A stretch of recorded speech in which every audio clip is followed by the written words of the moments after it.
Once again, the night opens its mouth and whispers back some things we're not meant to hear. Welcome back, nightmares and ghouls. It's Yashie. Welcome to my little corner of the web, where eerie tales breathe, bleed, and come alive while I color. The stories you'll hear tonight all come from the twisted imagination of Reddit user The Last Something, whose words crawl under your skin and stay there. From cursed queens and rotten flesh, to skeletons who won't stay buried, to devils that come knocking at the door, and pills that promise heaven but deliver hell, every tale tonight is a slow, deliberate walk into madness. So light a candle if you must, lock your doors, and whatever you do, don't look behind you, because the stories you're about to hear, they don't stay in the dark. Magdalena, Queen of the New Flesh. A patrol captured the outsider early in the morning. Now he sat, bound and gagged, in a small tent on the outskirts of the village, awaiting judgment from the Queen. The sun was descending to the west when the numbing stillness of his confinement was upended by a horn announcing the Queen's arrival. The crossbowman stationed outside standing watch over him stood at attention. The outsider looked up and saw her for the first time. Magdalena. She approached slowly, flanked by two men carrying automatic rifles. Her pale skin stained red, her dark hair pulled back into a braid crusted over with dried blood. Her gown, a macabre tapestry of tumorous skin crudely stitched together, trailed behind her, her bare feet sinking into the flesh-covered ground with each step. Magdalena stopped outside the tent, and the crossbowmen standing guard over the prisoner parted. The Queen's personal guards steadied their rifles on the man. With a warm smile, she raised her hand, beckoning him. With legs bound, he crawled forward. "Ungag him," the Queen ordered. "Give him water." A crossbowman loosened the gag and produced a small bladder for the outsider to drink from. He drank greedily, but closed his eyes, grimacing at the foul taste. "Where do you come from?" Magdalena asked. The man cleared his throat and swallowed nervously. Just outside of Boise," he began. "There was a community. We were small, but we managed to keep the rot out. We scraped by for a long time, until we didn't. I think I'm the only one left." "The rot?" the Queen asked, tilting her head slightly. The man looked around at the twisted flesh growing in place of grass in the trees with bloody teratomas dangling like fruit. "This," he gestured with his hands bound. "All of this horror." "Oh," Magdalena cooed. "You mean the new flesh? You kept it out?" "Well, we tried," he muttered. "So, you chose to live in sin." The softness in her voice hardened with each word. Magdalena knelt, grabbing him by the beard, pulling his face towards hers. With eyes wide and full of scorn, she glared at him. "You were a sinner, rejecting the new flesh. Your Boise is a profane relic of the old world." The man whimpered, desperately searching for words that might save him. The Queen smiled, releasing her grip. She patted his head and tousled his hair. "It's okay," she promised. "All sinners are offered salvation here. You can repent, my child." The Queen stood, raising her arms towards the sky. "Join us. Together we can find purity in the new flesh." Her perverse zealotry stunned him. He looked at the Queen and her followers, silently praying for just one of them to have a shred of sanity left. "This is all wrong," he said. "You're all sick. What the hell happened to—" "Okay," Magdalena interjected. "Break his limbs. Drag him to the pit," she ordered, spinning on her heels. She walked away, a bounce in her step, listening to the man's pleas turn into screams. A skeleton in the closet. It was a normal morning until Craig opened his closet and found a skeleton inside. Beneath his shirts, crumpled lifelessly between a stack of old shoeboxes and a dusty suitcase, there was a skeleton. Craig looked at the pile of bones, frantic questions running through his head. This had to make sense somehow. He just couldn't connect what he was seeing with a logical answer. She must have been pretty, Craig thought, surprising himself. It was just a pile of bones. He didn't know if it was a she or not. He shook the thought away and focused on the most pressing issue. The skeleton couldn't stay here, and Craig doubted the police would believe she had simply appeared. He had ample land, though, and finding a place to bury her wouldn't be a problem. This could stay a secret. The bones fit snugly in the suitcase. Digging the hole was a chore, but before long, the dirt was packed tight again, and he could move on with his day. Everything could go back to normal. The next morning, Craig was shocked to find that once again, there was a skeleton in his closet. It sat on the floor, draped in a blood-stained sundress. I burned that dress, Craig thought, as old memories resurfaced, carrying an awful secret. He stuffed the bones into a trash bag and went back to the spot where he'd buried yesterday's skeleton. He dug the same hole, uncovering his suitcase. It was empty, so he placed the skeleton and the dress inside and filled the hole once again. All day, his thoughts drifted back to the skeleton. He would catch himself staring off towards where he buried her, wondering if she was still there. In bed, he tossed and turned, jumping at every bump in the night. She is dead and buried, he repeated to himself like a lullaby, easing his troubled mind to sleep.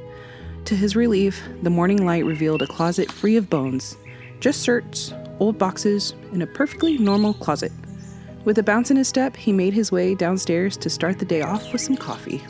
His hope for the day shriveled as he entered the kitchen. The skeleton was seated at his table, her dress dripping with old blood.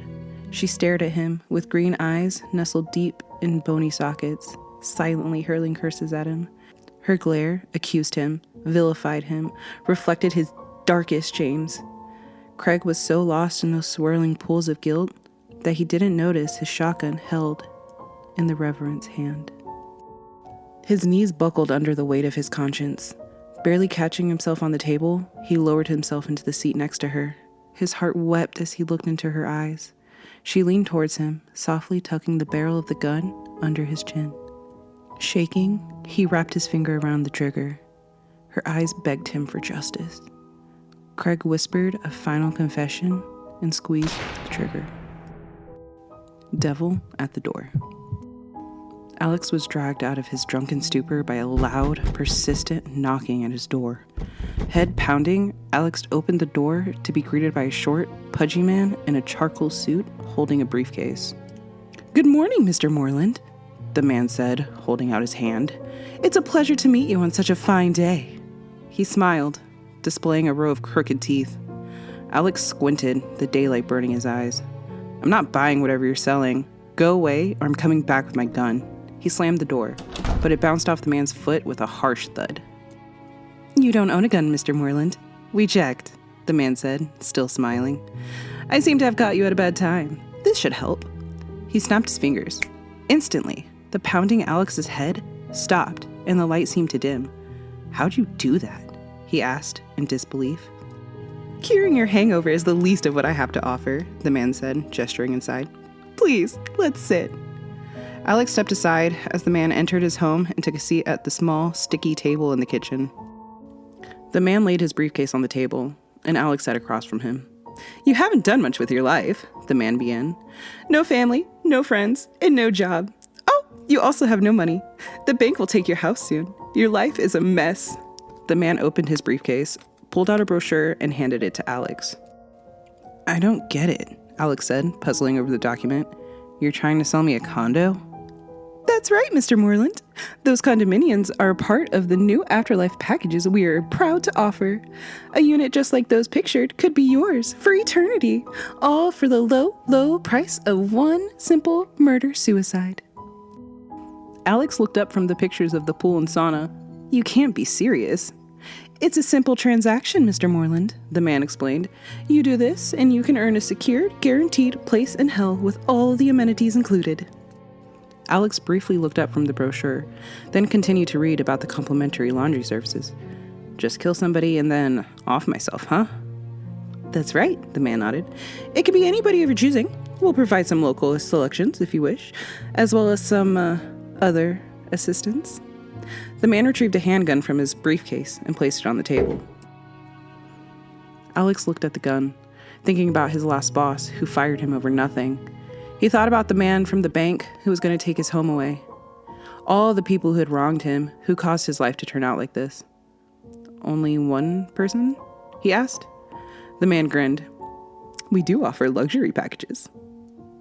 "Do you have a brochure for those?" Alex asked. "And, Maybe a bigger gun? Paradise and a pill. The drug was called Heaven. It was new, and few had been able to try it. Rumors of heaven circulated. Elaborate stories about what it did. A trip like no other. Guaranteed nirvana. Randy was a psychedelic adventurer. When he heard whispers of the new drug, he reached out to all his contacts. It took weeks, but a dealer he knew finally came through and found a dose. $200 later, the pill Heaven was all his. In his apartment, Randy prepared for his trip. The pill that offered Heaven was a small, white little thing of a pill. He swallowed it with no second thought and laid down on his couch, ready for whatever Heaven had to offer. He didn't know what he was supposed to feel exactly. He just felt kind of tired. The lethargy spread through his body, weighing heavily on his eyelids. His breath came in sparse and shallow. Randy fought to stay awake as his heartbeat slowed to a crawl. A gentle blanket of darkness washed over him, and he drifted away. When he opened his eyes, he was in a pure white room. The pristine grace of the place resonated deep inside him, touching his very soul and wiping it clean of all sin. All his worries, every ache and pain obliterated by holy radiance. Randy could feel it. Absolute bliss. "You're new here," a voice pierced the intoxicating veil of euphoria. Surprised, Randy turned around. A jester leaned against the wall, his slender face painted white and accented with an exaggerated smile. The bright diamonds of his outfit garishly disturbed the purity of the room. A golden crown of bells dangled limply from his head. "Am I dead?" Randy asked, still swooning in his serenity. The jester shook his head with a jingle. "Not quite, bucko," he began. "Heaven doesn't kill you. It just shows you what dying's like." "That's pretty cool," Randy nodded along, still lost in tranquility. "Hey now," the jester crossed the room, clapping in Randy's face. "I'm gonna need you to focus up." Startled out of his haze, Randy did as he was told and listened to the colorful man with the painted smile. The jester grabbed him by the shoulders and pulled their faces together. "This is where you go when you die, but you're on a tourist visa that's running out. Pretty soon, you'll be back where you belong." "Wait, I have to leave?" Randy shuddered, the thought unbearable. "Sure do, pal," the jester nodded. "But we do appreciate the visit." I'll just get more pills," Randy said, resolute. "That's the kicker." The jester took a step back and raised a single finger. "You only get one. The pills won't work again." Aghast, Randy was speechless. "The free trial's over." With a smirk, the jester snapped his fingers. Randy woke in a puddle of sweat on his tattered couch, overwhelmed by the consistent, dreadful sensations of living. Every moment was like pure fucking torture. In his agony, he knew only two things. He had to get back to that room, and taking another pill wouldn't work.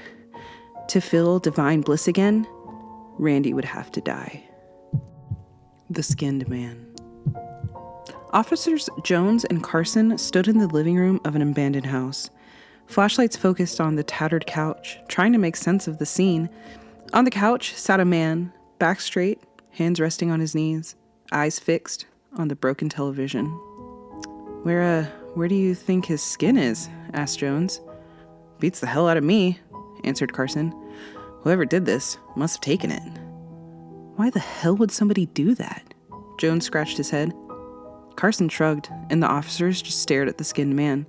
The initial shock of the scene had faded into a nauseating mixture of disgust and confusion. The body was probably just dumped here. Carson shined his flashlight around the room. No blood anywhere, not even on the couch. "He looks so dry." Jones leaned in closer to the body. "How long do you think he's been dead?" Carson shrugged again. "That's for the MEs to decide. I just hope he died before he was skinned." "You think he might have been alive for that?" Jones grimaced, the torturous image invading his imagination. "There's no other obvious signs of trauma," Carson began. "Unless there's a big hole in his back, and I ain't moving him." Jones looked around the room, fruitlessly searching for answers that were as absent as the dead man's skin. You said some kids called this in? He asked. Yeah, some teenagers, Carson said. Probably thought it would be fun to look around the scary abandoned house. They didn't stick around to give a statement. I don't blame them. Jones checked his watch. It'll still be a while until everyone gets here, and I really gotta take a leak. Just go outside. Carson flashed his light towards the door. Try not to piss on any evidence. Right. You gonna be good by yourself? Jones asked, walking towards the door. I got him to keep me company, replied Carson. With a loud creak from the door, Jones made it outside. He went to a tree by the side of the house to relieve himself, glad to have a brief respite from the horror show inside. Before his bladder was fully emptied, the loud crack of the door made him jump and look towards the house. In the dark, he saw a figure running from the house. Jones scrambled to aim his light, just barely glimpsing Carson before he got into his cruiser and sped away. Hey, what the fuck? Jones yelled after him, but Carson was gone. Scared and alone, Jones drew his gun and walked towards the house. He took a deep breath and walked inside. In the living room, his flashlight revealed an empty couch, now splattered with blood. On the floor, in the middle of a spreading pool of gore, was a new corpse. Its neck bent at an impossible angle. His skin was gone, and Carson's flashlight lay next to him.